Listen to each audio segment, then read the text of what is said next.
Laissez-moi vous présenter le petit potager urbain. Donc c'est un terrain d'environ 350 mètres carrés, dont 45 mètres carrés actuellement sont utilisés pour la culture. On y retrouve des grands, des petits fruitiers, des légumes, des fleurs comestibles et des plantes comestibles.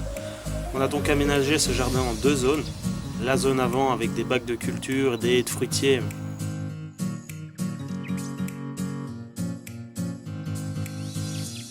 Et puis il y a la zone arrière qui est la zone culture détente comme j'appelle ça. On a essayé de mêler la culture de légumes, de fruits, tout en gardant un espace de jeu pour les enfants et de détente pour la famille. Donc c'est très important pour nous ce potager, toute la famille participe. C'est un gros projet qu'on a lancé il y a à peu près 2 ans et qu'on développe vraiment fort cette année. Donc on va essayer d'y mettre vraiment beaucoup de variétés de légumes, de fruits pour avoir une récolte maximum durant l'été et l'automne. On va même essayer quelques légumes d'hiver pour la première fois. J'espère que ça va fonctionner, donc vous suivrez tout ça avec nous.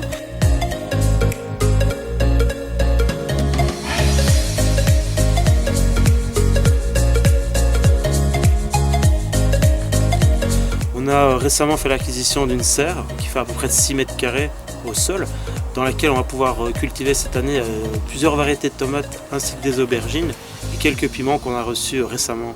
On a une belle zone de culture au sol à côté de la serre qui va nous servir pour légumes d'été et d'hiver, donc les carottes, les pois, les haricots, et puis on va y planter des choux à l'automne pour essayer de pouvoir récolter tout l'hiver. On a toute une zone en bac où on va essayer de mettre des légumes qui poussent assez vite pour faire des rotations de culture. Donc on va y mettre des radis, des épinards, on va y mettre des navets, des choses qui se récoltent rapidement, qui poussent très vite, pour pouvoir avoir vraiment une grosse biodiversité aussi. Dans le concept, on s'est aussi construit un petit poulailler avec nos 2 poules, Mario et Yoshi, qui sont un petit peu notre poubelle verte, donc c'est-à-dire tous nos déchets de cuisine passent chez eux et nous donnent évidemment de bons œufs en retour. On a construit aussi récemment un petit étang pour avoir une vie aquatique ainsi que des plantes qui vont pouvoir se développer là-dedans. C'est génial parce que ça attire tout un tas d'oiseaux et de grenouilles, de tritons. On a actuellement plein de petits têtards qui se développent, on est curieux de voir ce que ça va devenir. On essaye aussi de mettre pas mal de fleurs comestibles, des dahlias, des marguerites. On a mis des pensées. On va mettre des capucines et des camomilles pour faire des tisanes. C'est donc d'utiliser chaque petite place pour cultiver quelque chose de différent et essayer d'avoir un maximum d'arc à notre corde pour cet été, avoir vraiment une grosse diversité dans l'assiette et dans la boisson.